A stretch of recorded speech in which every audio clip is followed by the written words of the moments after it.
My parents sold my lake house to fund my sister's $150,000 wedding. They smirked, "Enjoy the cake." I just smiled and told them to check their inbox.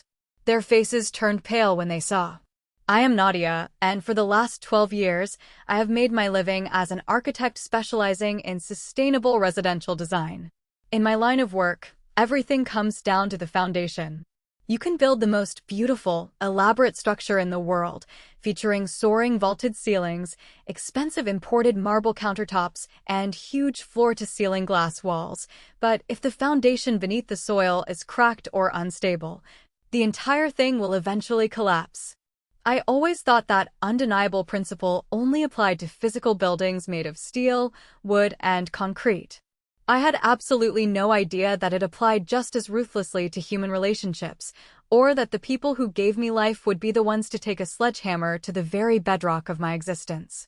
I am 34 years old, and for as long as I can remember, I have operated as a completely independent entity. I had to. My family had a very specific, unspoken hierarchy, and my role was clearly defined early on. I was the capable one, the quiet one, the child who required zero emotional or financial maintenance. But my survival, my sanity, and my sense of self-worth did not come from my parents. They came from a rustic, 3-bedroom cabin sitting on 3 beautiful acres of waterfront property on a quiet lake in New Hampshire. That house was built entirely from scratch by my grandpa Walter in the late 1970s. He was a stubborn, calloused, fiercely hard-working carpenter who smelled perpetually of fresh pine sawdust, old leather, and stale black coffee. Grandpa Walter was the only person in my entire bloodline who looked at me and actually saw me for who I was. While my parents were constantly swept up in the chaotic, demanding orbit of my younger sister, Grandpa Walter would pack me into his battered old pickup truck and drive me up to the lake. Those summers up north defined my entire worldview. He taught me how to measure twice and cut once. He showed me how to swing a hammer properly, how to mix concrete, and how to replace the rotted wooden planks on the long dock that stretched 20 feet out into the cold, deep water.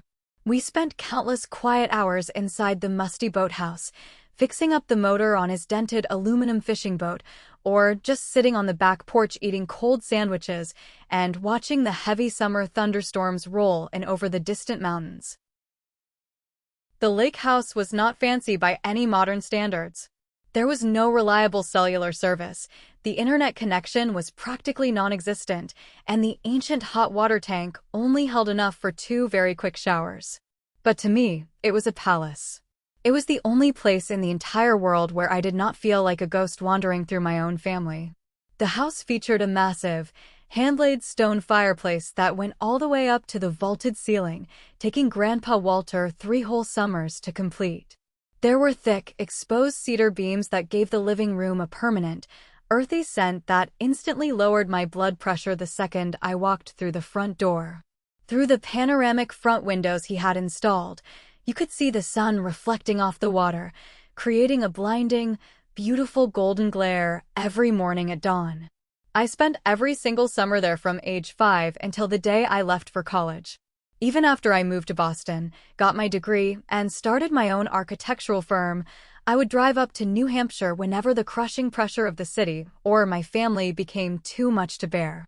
The property was my ultimate refuge. The property taxes came directly out of my personal checking account every single quarter without fail. The deed was entirely in my name, stored safely in a lockbox.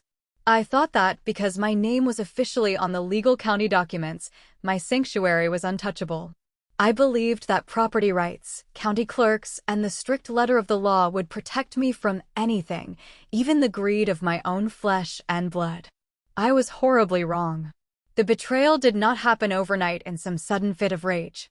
It was a slow rot, born from decades of blatant favoritism, culminating in an act of theft so massive, so calculated, and so intimate that it completely shattered my reality and forced me to burn my family tree to the ground. To understand how my parents could steal my home, you have to understand my sister, Bianca. Bianca is 27 years old, and from the very moment she was born, she became the absolute center of our parents' universe. If our family was a solar system, Bianca was the blazing, demanding sun, and the rest of us were just insignificant rocks trapped in her gravitational pull, slowly burning up just to keep her warm.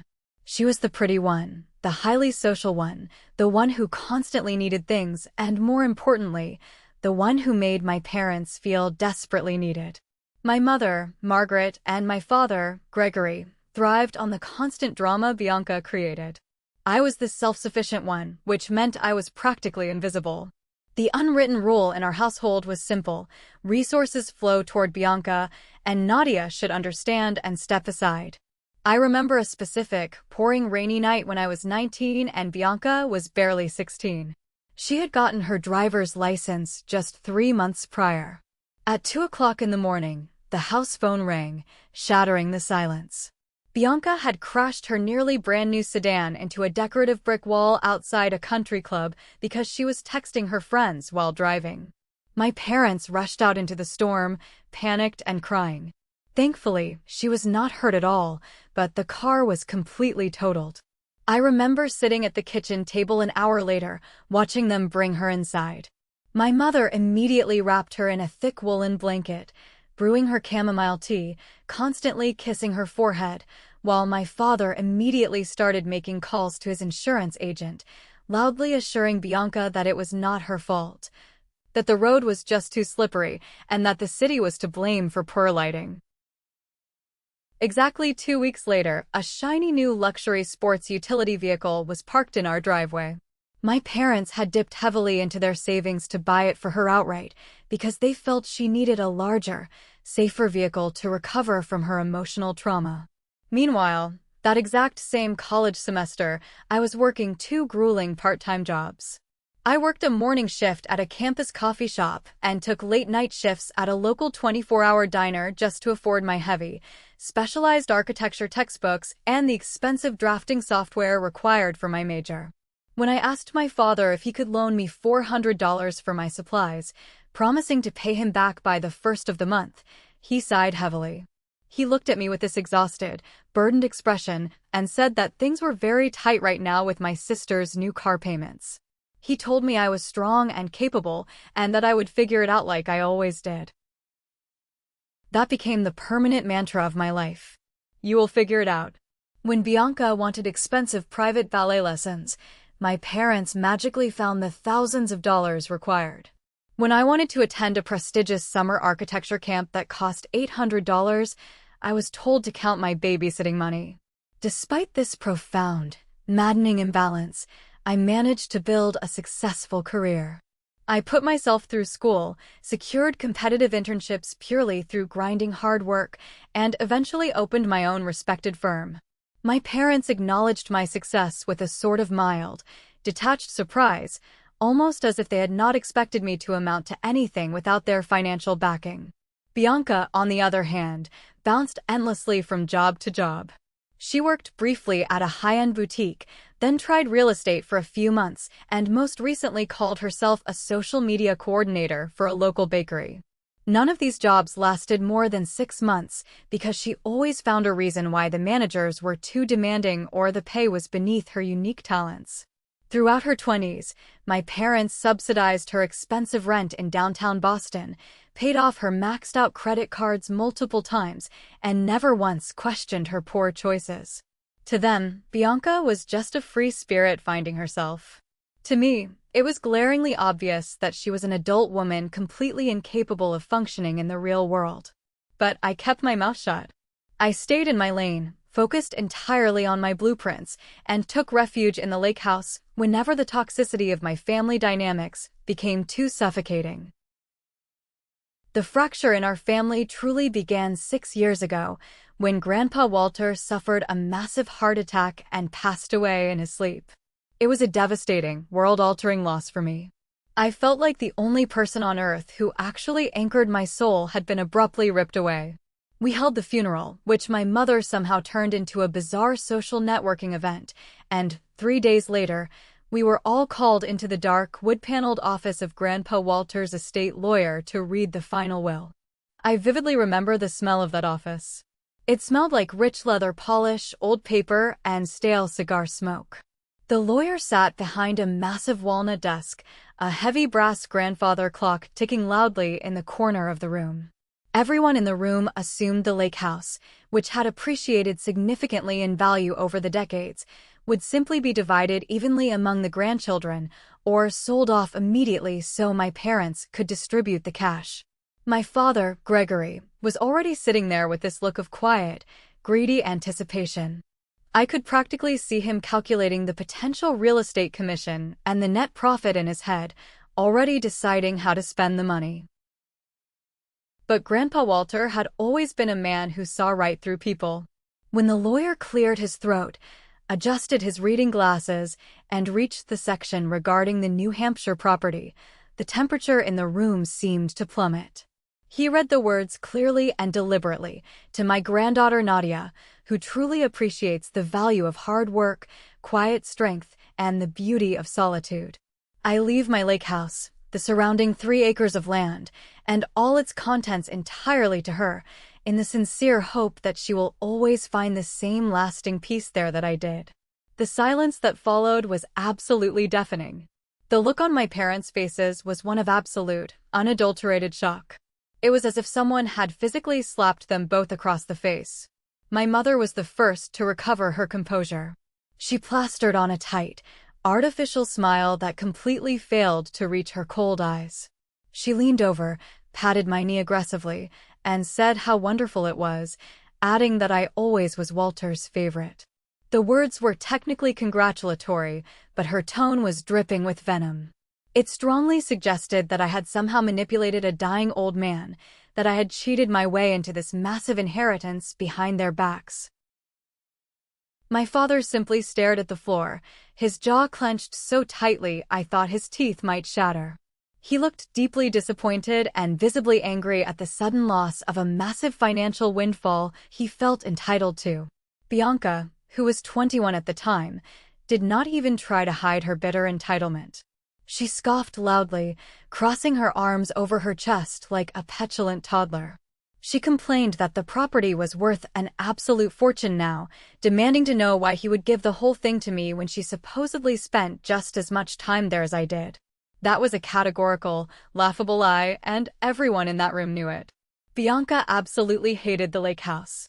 She constantly complained about the mosquitoes, the summer humidity, and the fact that she could not get a cellular signal to text her friends or post photos.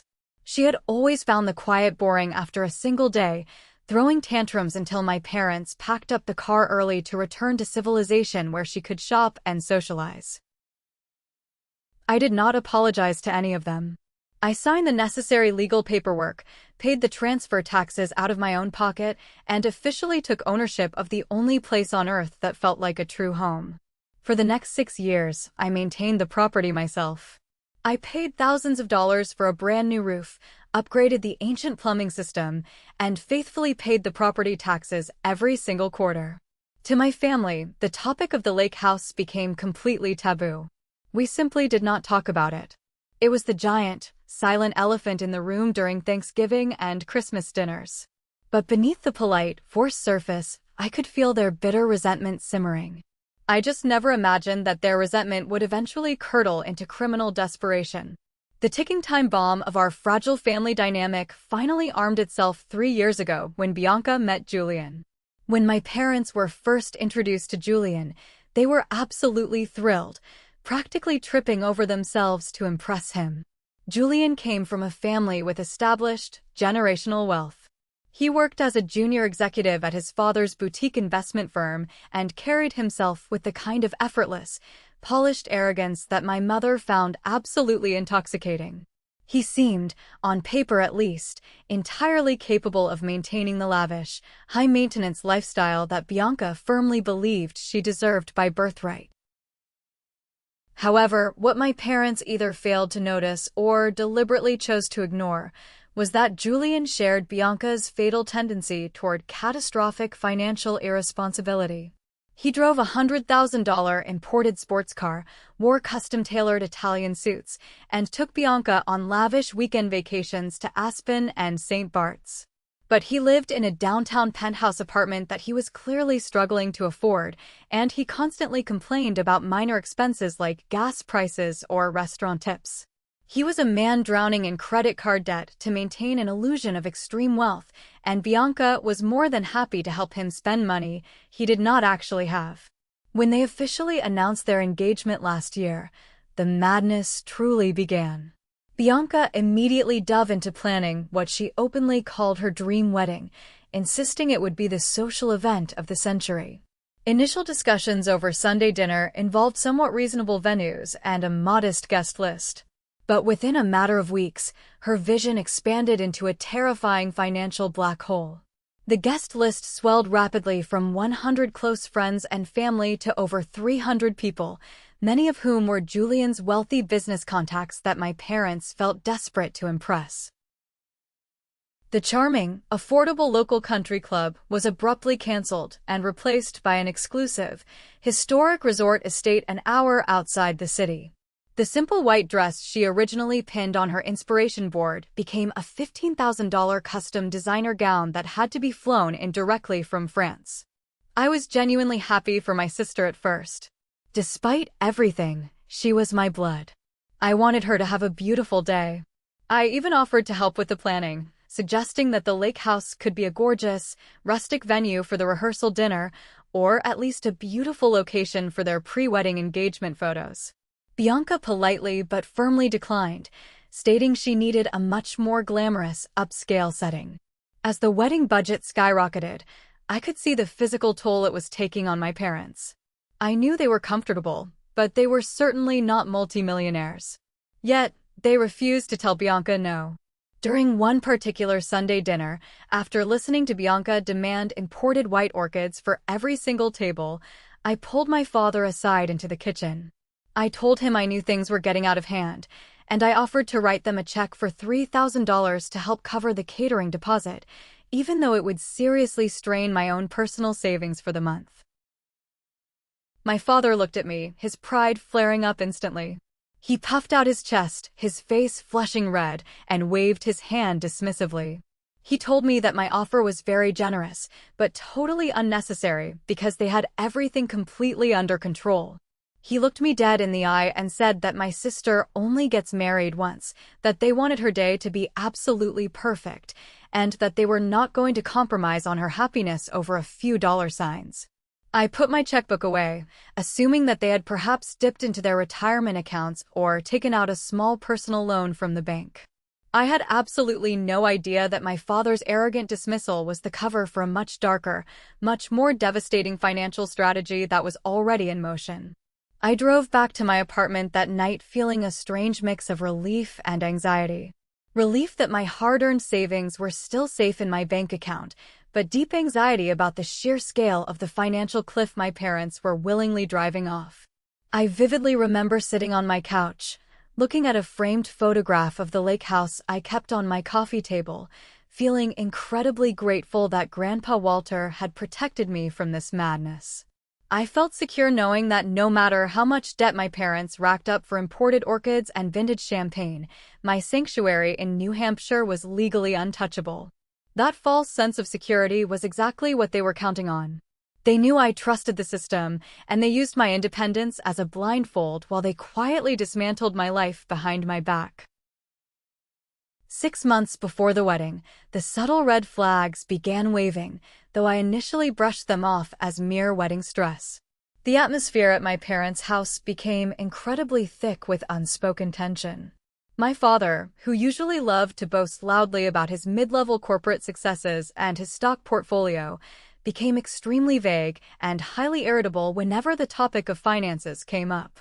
My mother developed a nervous new habit of constantly checking her phone and drinking 3 full glasses of wine before dinner was even served.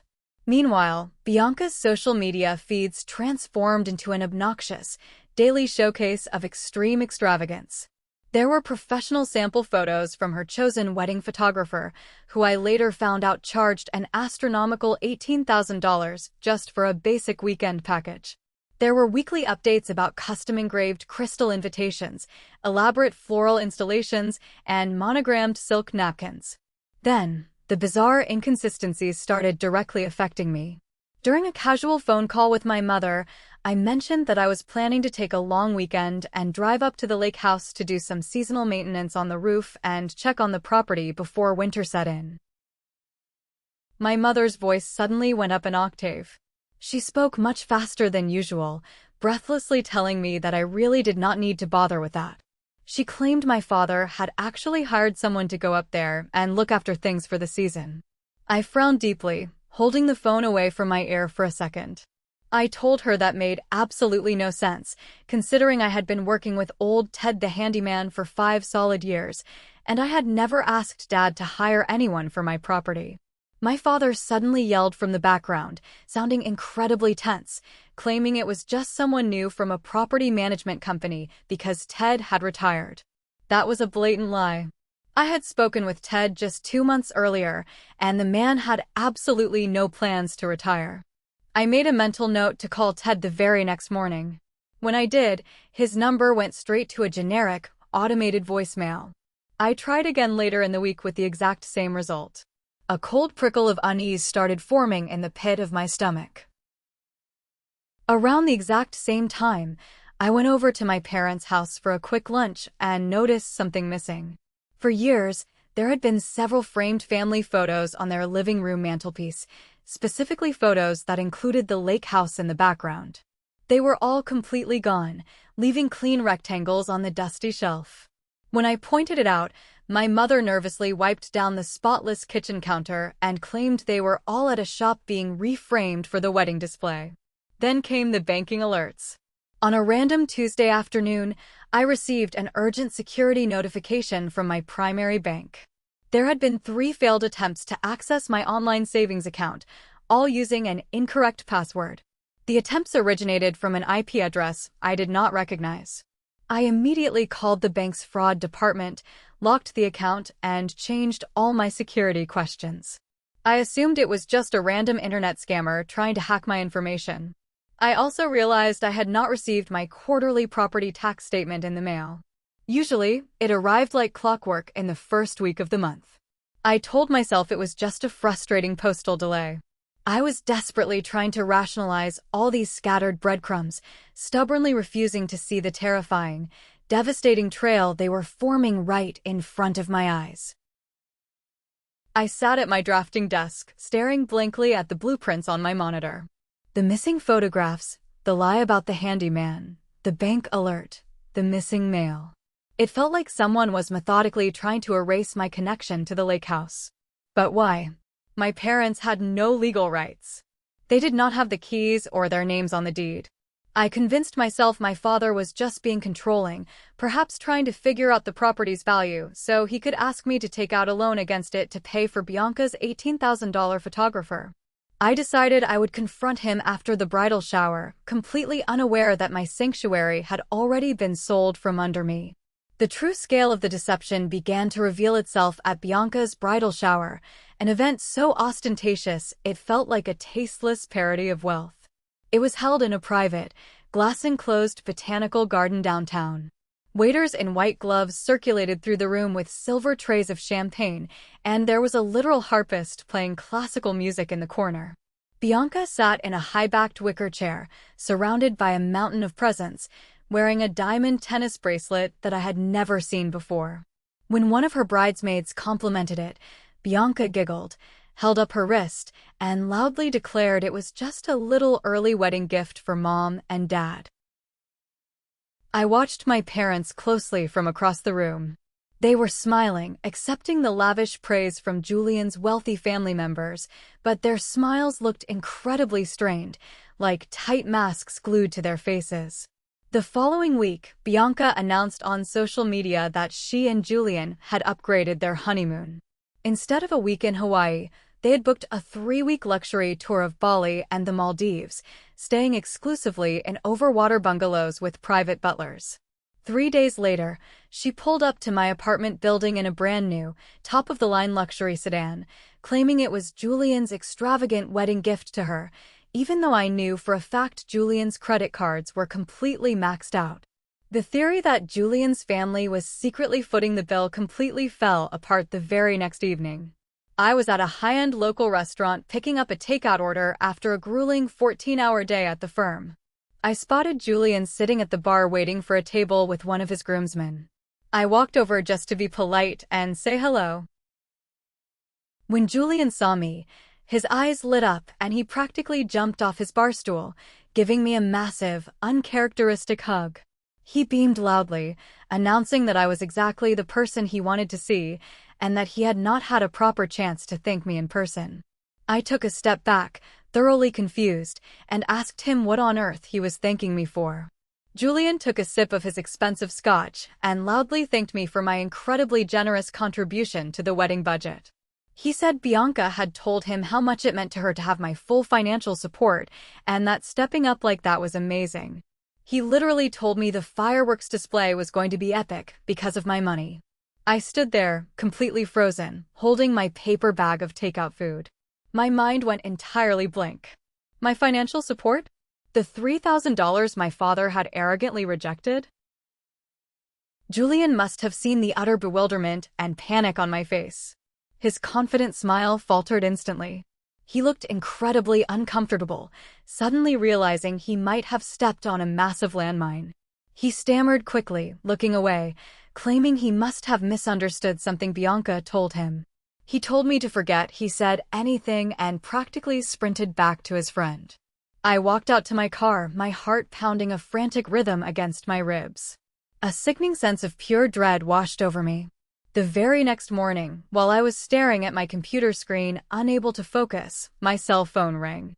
It was Agatha, the elderly woman whose property bordered the north side of the lake house in New Hampshire. I had known her since I was 10 years old. Her raspy voice came through the speaker, asking if I would still be coming up to visit occasionally, or if this was a permanent goodbye. My blood ran ice cold. The office around me seemed to tilt. I asked her what goodbye she was talking about. There was a long, painful pause on the other end of the line. I could hear her breathing heavily.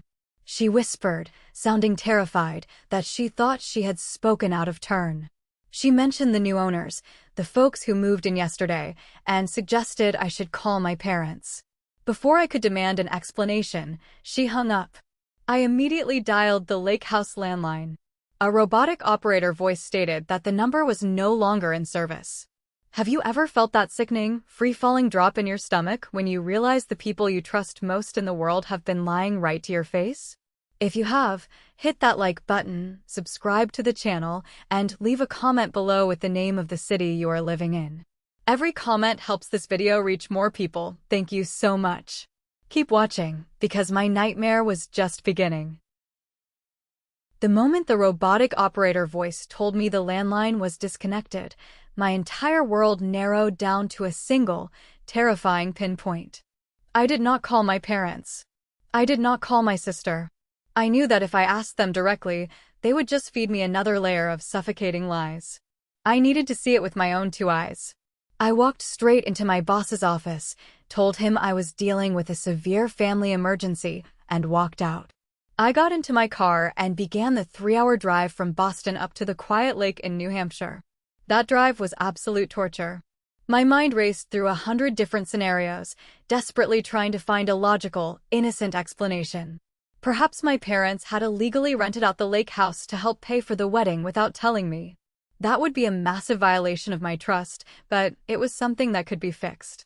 Maybe they had somehow used the property as collateral for a shady loan, though they had zero legal authority to do so.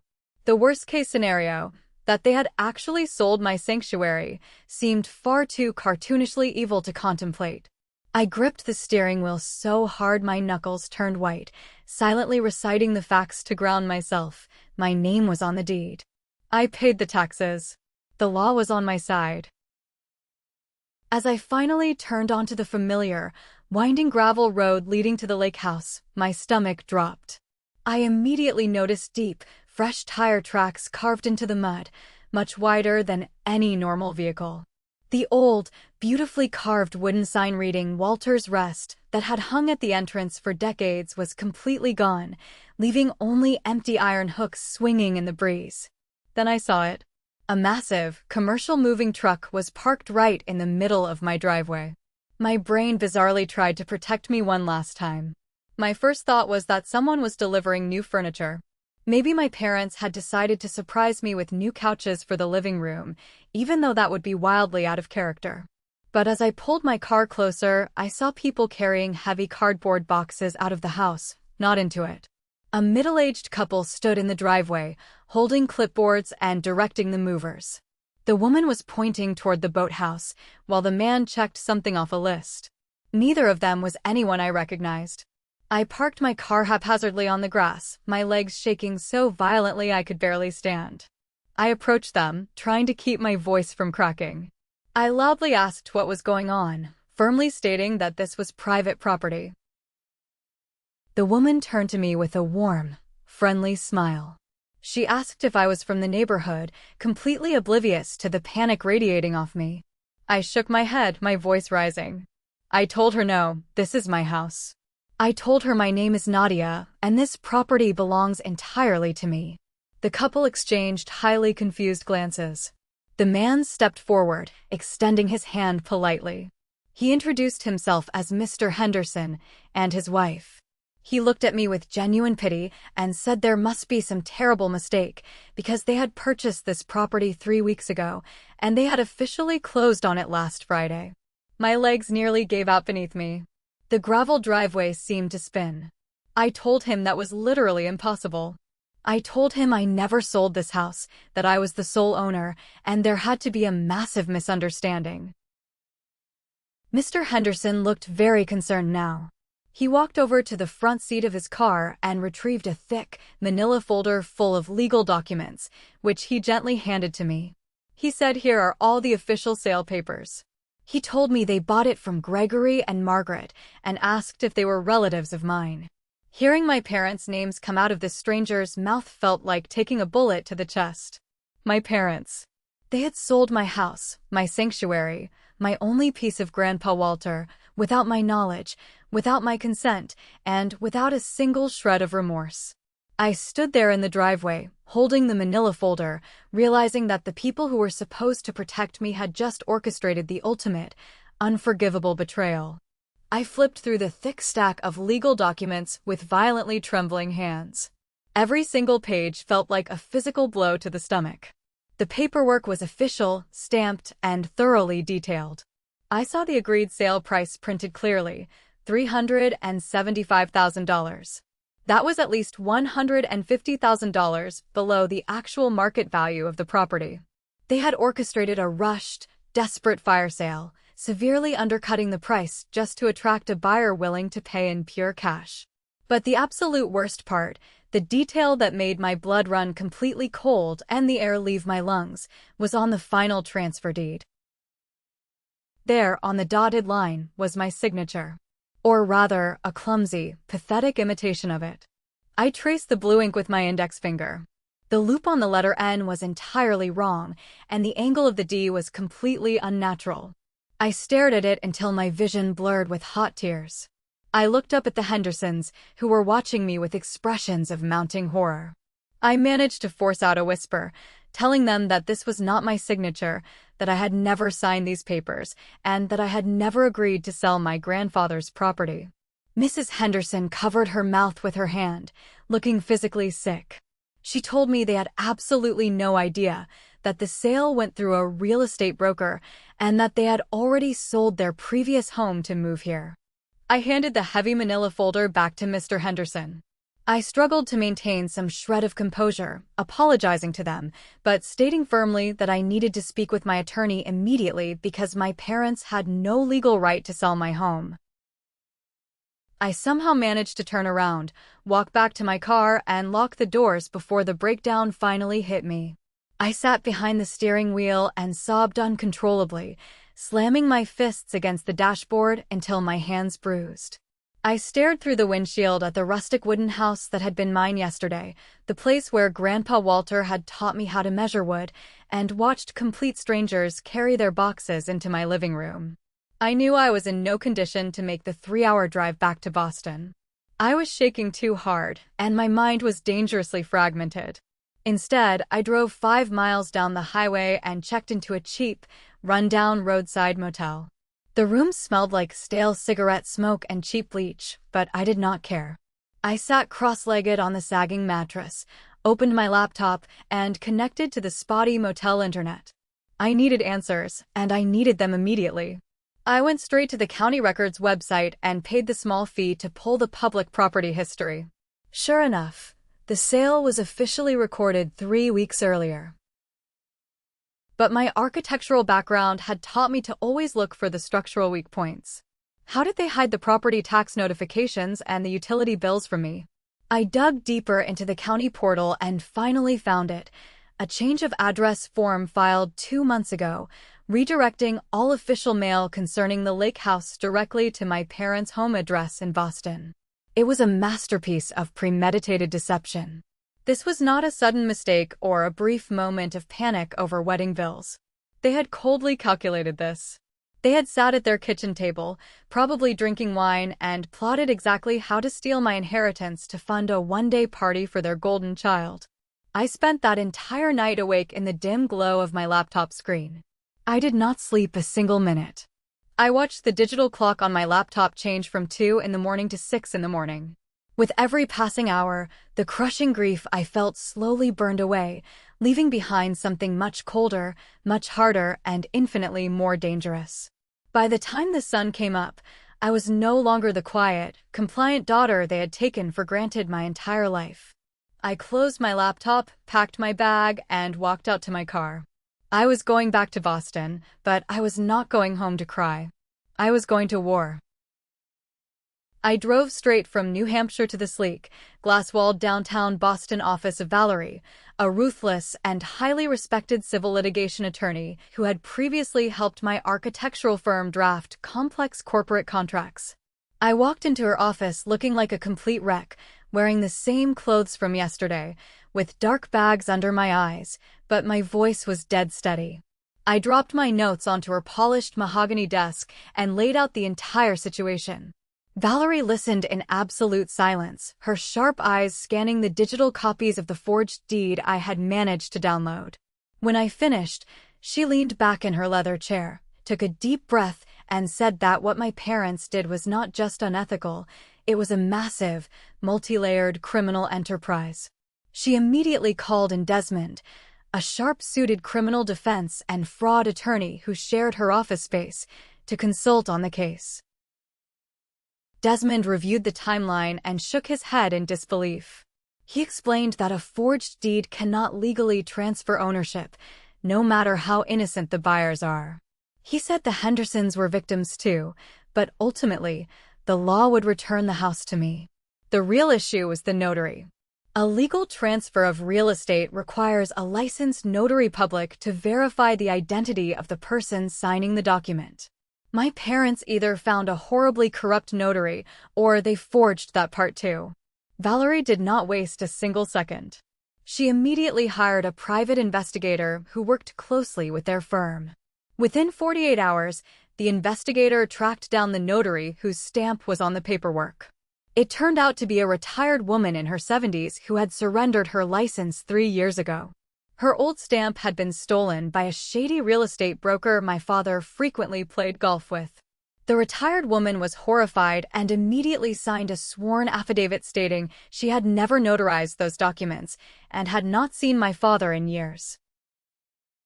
With that affidavit, Valerie and Desmond began building a legal guillotine. Desmond explained the brutal reality of the situation.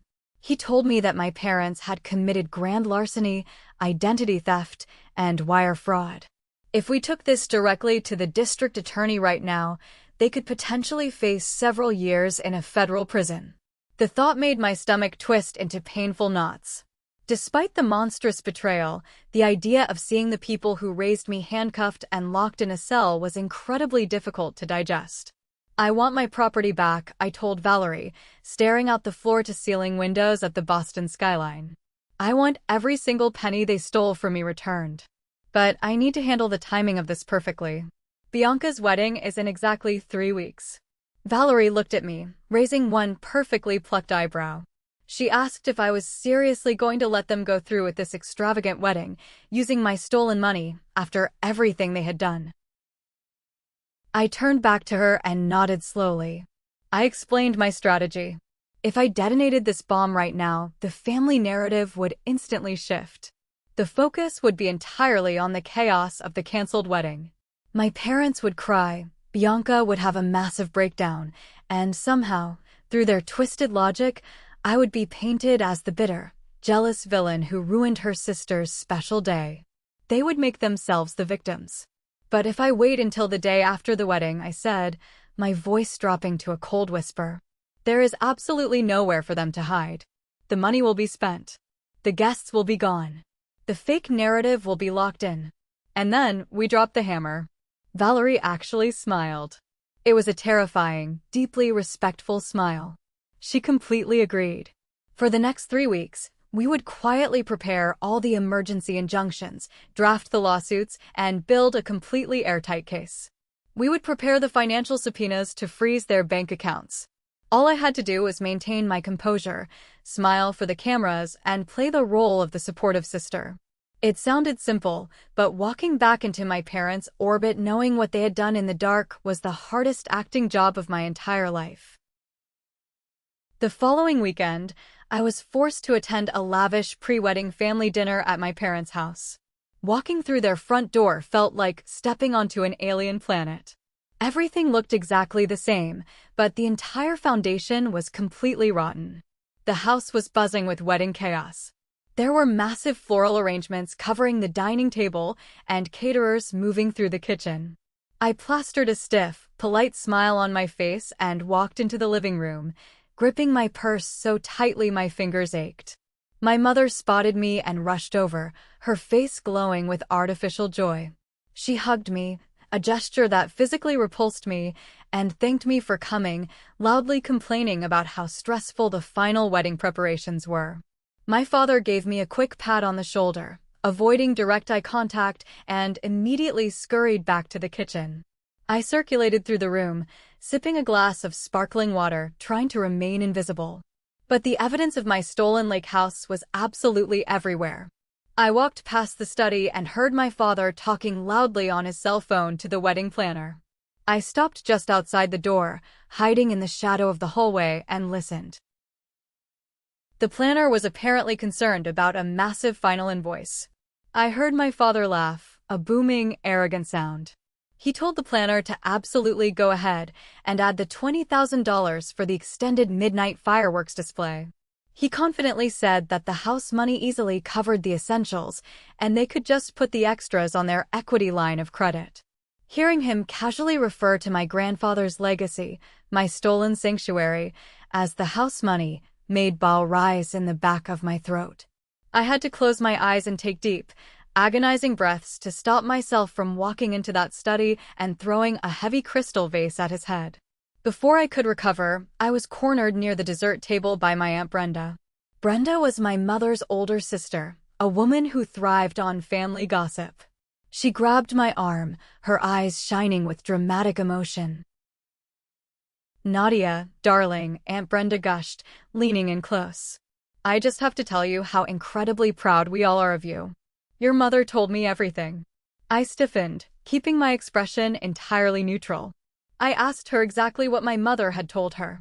"About the lake house, of course," Brenda said, completely oblivious to my internal panic. "Your mother said you were having second thoughts at first, but that you finally realized you just were not using the property enough to justify keeping it.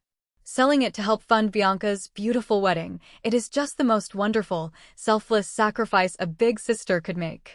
You really stepped up for the family." Every single word she spoke was another terrifying revelation of the intricate, sickening narrative my parents had carefully constructed. They were not just common thieves, they were master manipulators. They had actively lied to the entire extended family, completely rewriting history. They had painted a beautiful, touching picture where I had willingly, happily consented to sell my inheritance to give Bianca her dream day. They were gaslighting the entire bloodline, insulating themselves from any future criticism. If anyone ever found out the money came from the house, my parents had already planted the seed that it was my generous idea. I looked at Aunt Brenda, feeling a cold, dead sensation spreading through my chest. I managed to give her a small, tight nod. I told her that family always ends up exactly where they belong, a statement she took as a sweet sentiment, completely missing the dark promise hidden beneath the words. I spent the rest of the evening watching my parents bask in the glow of the wealthy relatives and Julian's aristocratic family. They were playing the role of the generous, wealthy patriarch and matriarch to absolute perfection. They laughed, they poured expensive wine, and they accepted endless compliments on the extravagant details of the upcoming wedding. They felt completely invincible. I left the dinner early, claiming I had an early morning meeting with a client. As I walked to my car in the cool night air, I pulled out my phone and sent a short text message to Valerie. It simply said, "They are bragging about it. Proceed with everything." The final 2 weeks leading up to the wedding were a masterclass in psychological torture. My life split into two completely separate, aggressively conflicting realities. During the day, I was locked inside Valerie's conference room, drinking terrible office coffee and drowning in a sea of legally binding documents. We were building an arsenal of absolute destruction. We had the sworn affidavit from the retired notary, the forged transfer deeds from the county clerk, and successfully obtained a preliminary financial subpoena detailing the massive cash deposits made into my parents' joint bank account. The contrast was staggering. While I sat highlighting lines of fraudulent wire transfers, my phone would buzz violently on the table. It would be a notification from Instagram. Bianca had just posted a perfectly filtered photo of a 10-tier wedding cake decorated with actual, edible gold flakes, captioned with 3 heart emojis and the hashtag blessed. Valerie and I sat side by side, engaging in the most depressing accounting exercise imaginable. We directly cross-referenced my parents' bank withdrawal statements with Bianca's social media posts. On the exact same day, Bianca posted a joyous selfie outside a luxury bridal boutique with her custom French gown. My parents' account showed a massive $15,000 withdrawal. When she posted a video of the imported white orchids arriving at the venue, another $8,000 vanished from the ledger. Every single petal, every single stitch of silk, and every single drop of champagne was directly funded by the theft of my sanctuary. One afternoon, right in the middle of drafting the emergency injunction that would freeze my parents' assets, my phone lit up with a text message from my mother. It was not a message checking on my well-being. It was a cold, demanding reminder. She told me that I still owed her $600 for my bridesmaid dress alterations and the mandatory professional makeup artist she had booked for the bridal party. I stared at the screen, letting out a dark, hollow laugh that echoed in the quiet conference room. They had stolen hundreds of thousands of dollars from me, sold the only place I felt safe, lied to the entire family. And my mother still had the absolute audacity to hunt me down for $600 to ensure I looked perfectly uniform in their wedding photos. I showed the text message to Valerie. She slowly took off her reading glasses, rubbed her temples, and simply shook her head in disbelief. She told me she had represented ruthless corporate CEOs and heartless criminals, but the sheer, blinding entitlement of my family was on a completely different level. That night, alone in my apartment, I sat down at my kitchen island to draft the final piece of our legal strategy, the personal letter. Valerie had advised me that while the lawyers would handle the brutal financial and criminal threats, I needed to clearly state my personal boundaries and demands in writing. I opened a blank document and stared at the blinking cursor for an hour.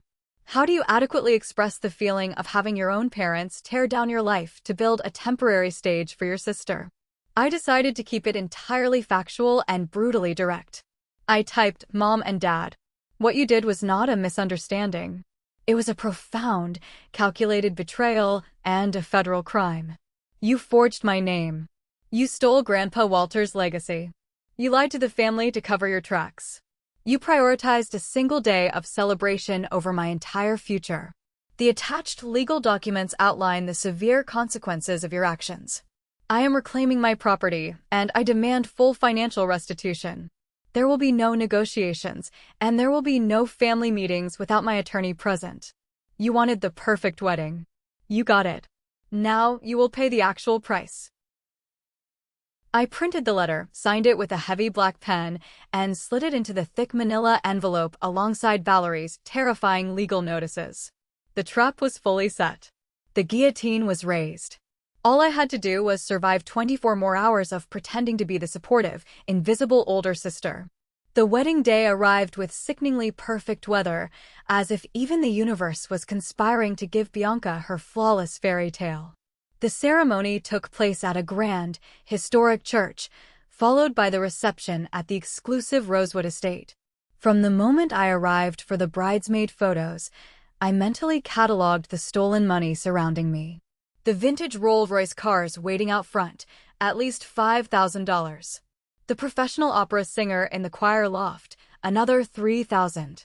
The endless oceans of imported white orchids cascading down the staircases, easily $20,000. Every single beautiful detail felt like a sharp needle dragging across my skin. I performed my duties with robotic precision. I held Bianca's bouquet. I fixed her massive 15-foot train. I smiled for the $18,000 photographer until my jaw physically ached. Inside, I was completely numb, operating on pure, cold adrenaline. Dinner was served in the estate's grand ballroom under massive crystal chandeliers. We ate butter-poached lobster and Wagyu beef. Finally, it was time for the toasts. My father stood up, his face flushed with expensive wine and immense pride. He raised his crystal glass and looked out at the 300 guests. He loudly declared that he and my mother had spared absolutely no expense to make this day perfect, because their beautiful Bianca deserved nothing but the absolute best. The crowd erupted into enthusiastic applause. I took a very slow, very deliberate sip of my water. Then, Bianca stood up, slightly swaying from the champagne. She took the microphone and thanked her wonderful new husband, Julian, and her amazing parents. And then, the room fell silent as she turned her perfectly made-up face directly toward me. And I want to give a special, massive thank you to my older sister, Nadia, Bianca said, her voice dripping with dramatic, performative emotion. Nadia made the biggest sacrifice of all. She sold Grandpa Walter's lake house to help make today possible. I know how much that old place meant to you, Nadia. Your generosity means more than I can ever say. The entire ballroom erupted into deafening applause. 300 pairs of eyes turned to look at me, beaming with admiration. Julian raised his glass to me from the head table. My parents smiled broadly, nodding along with the beautiful lie they had engineered. It was the most surreal, psychologically violent moment of my entire life. I was being publicly applauded for a magnificent gift I never gave, funded by a devastating crime committed against me. I did not stand up. I simply raised my glass an inch off the table, gave a tight, close-lipped smile, and stared directly into my father's eyes until he finally looked away. The party raged on into the night. Around midnight, the dancing was at its peak. I was standing quietly near the edge of the ballroom, holding my purse, preparing to leave. Suddenly, my parents approached me.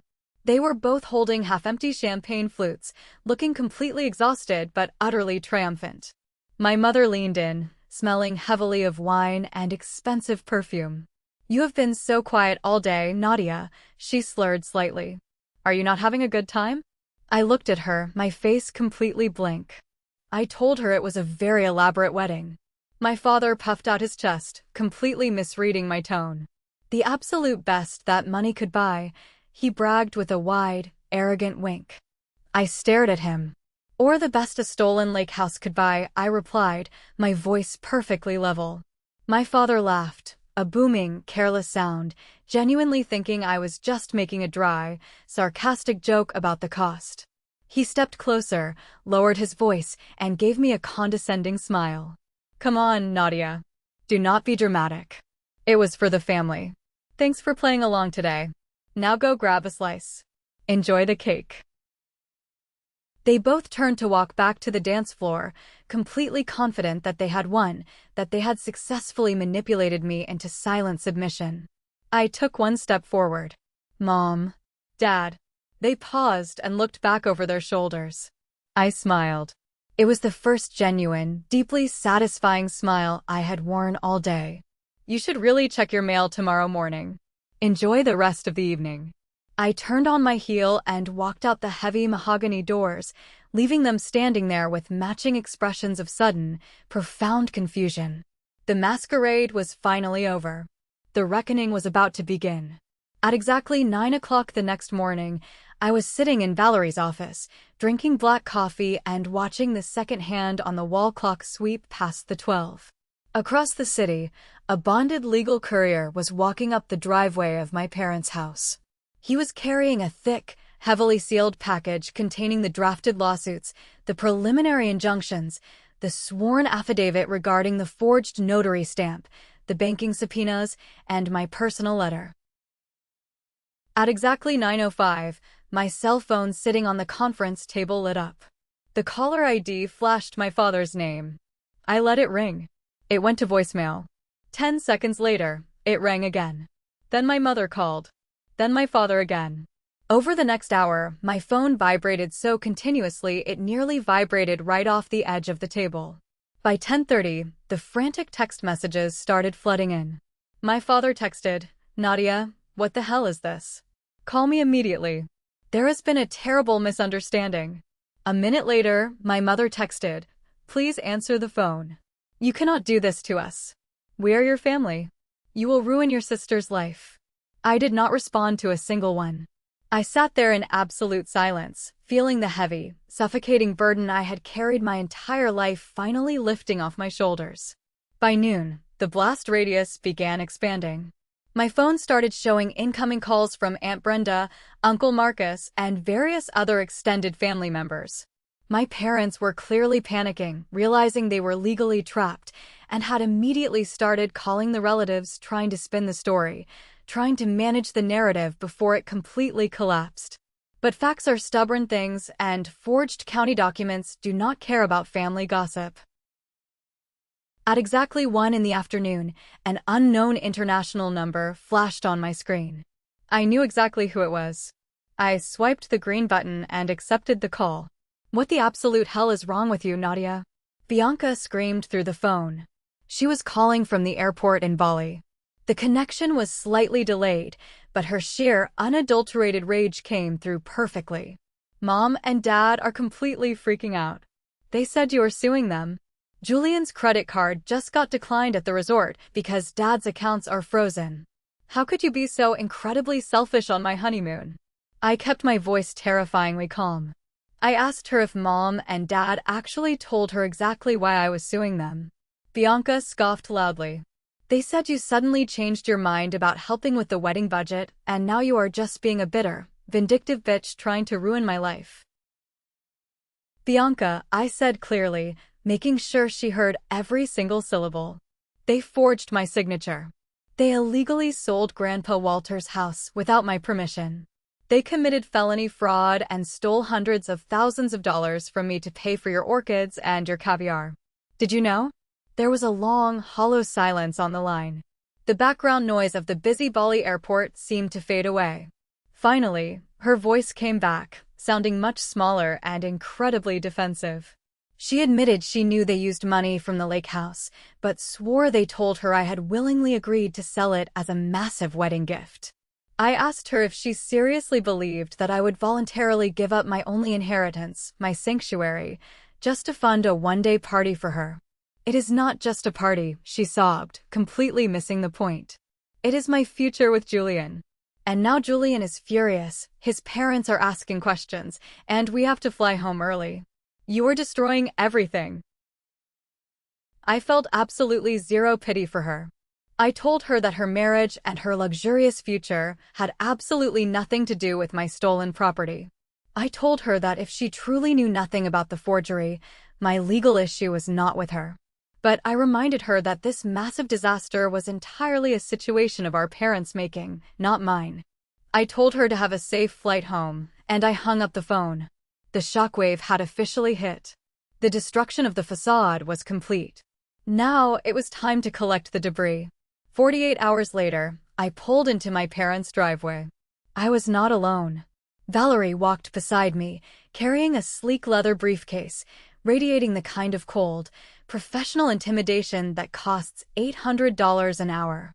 We had demanded a mandatory meeting, explicitly stating that if they did not comply, Desmond would immediately walk the forgery evidence straight into the district attorney's office and press criminal charges. My father opened the front door. He looked like he had aged 10 years in 2 days.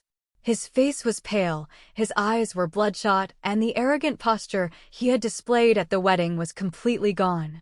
We walked into the living room and found an impromptu family tribunal waiting for us. My mother was sitting on the sofa, clutching a tissue, looking terrified. Uncle Marcus and Aunt Brenda were sitting in the armchairs, looking deeply uncomfortable and completely shell-shocked. Bianca and Julian were not there. Their emergency flight back from Bali had not landed yet. My father immediately glared at Valerie and aggressively demanded to know why a lawyer was present at a private family discussion. Valerie did not even blink.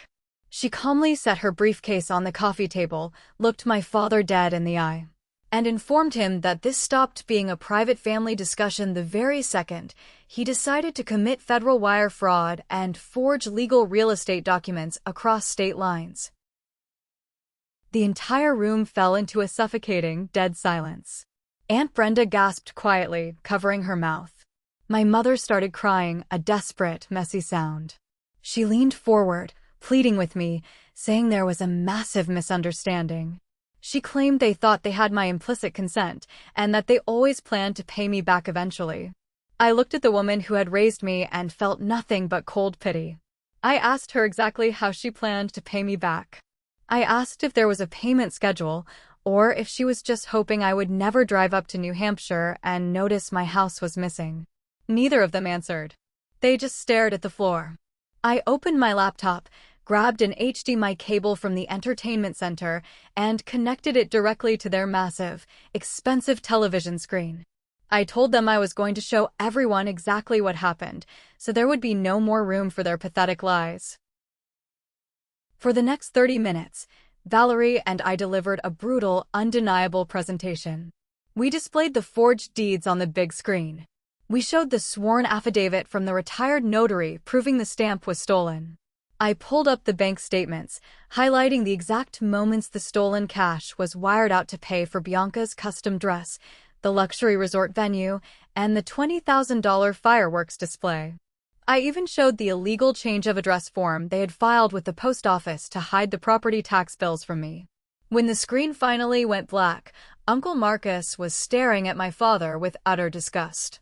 Aunt Brenda was crying silently, realizing she had been used as a pawn to spread their lies. My father finally broke. The proud, arrogant man completely collapsed. He put his face in his hands and sobbed. He admitted they made a terrible, catastrophic mistake. He confessed they got caught up in the pressure of giving Bianca the perfect wedding to impress Julian's wealthy family. He said they panicked, and once they started down the path of fraud, they did not know how to stop. I stood up, looking down at both of them. I told them that their desperate need to maintain appearances did not excuse theft. I laid out my final, non-negotiable terms. I demanded the immediate return of the property. Because the sale was fraudulent, the county would eventually void it, but my parents would be legally responsible for entirely refunding the innocent Henderson family, paying all their moving expenses, and covering all my massive legal fees. I told them they would have to liquidate their retirement accounts, sell their precious stock portfolios, and take out a massive second mortgage on this very house to pay for the damage they caused. I looked at my mother and said that if they fought me on a single dollar or tried to delay the process, Desmond would hand the file to the police, and they would both go to federal prison. They nodded mutely, completely broken, entirely at my mercy. The legal and financial aftermath unfolded brutally over the next 6 agonizing months. The county court officially invalidated the sale of the lake house, ruling that the forged documents could not legally transfer ownership. The property was rightfully returned to my name. The Henderson family was understandably devastated and furious, but Valerie ensured they were heavily compensated. To keep themselves out of a federal prison cell, my parents had to completely liquidate their life savings, empty their retirement accounts, and take out a crippling second mortgage on their Boston home to repay the Hendersons the $375,000, plus massive damages and all my legal fees. The social fallout was equally catastrophic. The truth of the stolen wedding money quickly leaked through Aunt Brenda to the rest of the extended family, and eventually to Julian's aristocratic parents. The humiliation was absolute. Bianca's fairy tale marriage began crumbling almost immediately under the weight of the massive scandal and Julian's hidden credit card debt.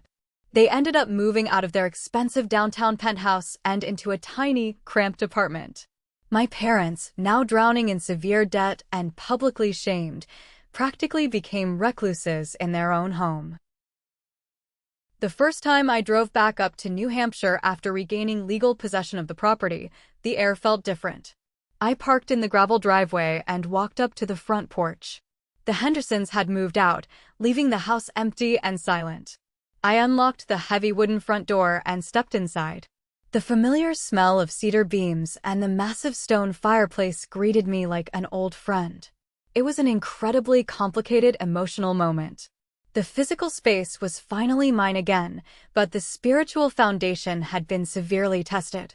The house felt slightly tainted by the massive betrayal, a permanent reminder of exactly what my family was capable of doing to me. But as I walked out onto the back porch and looked at the long wooden dock stretching out into the deep, calm water, I realized something profound. Grandpa Walter had not just left me a piece of real estate. He had left me a fortress. He knew I was the only one strong enough to defend it. For my entire life, I had allowed my family to take advantage of my fierce independence. I had accepted scraps while Bianca received the world, telling myself it did not matter because I was strong. But in doing so, I had enabled the exact toxic dynamic that ultimately led to them stealing from me. Standing up for myself, dropping that legal bomb, and forcing them to face the brutal consequences was not just about getting a piece of property back. It was about violently reclaiming my self-worth. It was about drawing a line in the sand and saying, I matter. I spent that entire summer physically restoring the lake house. Tell me, am I the villain in their story, or just the hero of my own? Was I wrong to let them spend the money and trap themselves before dropping the legal bomb, or did they get exactly what they deserved? Thank you so much for listening to my story. If this struck a chord with you, please hit that like button and subscribe to the channel for more tales of family drama, betrayal, and standing your ground. Don't forget to share your thoughts in the comments below. I read every single one of them.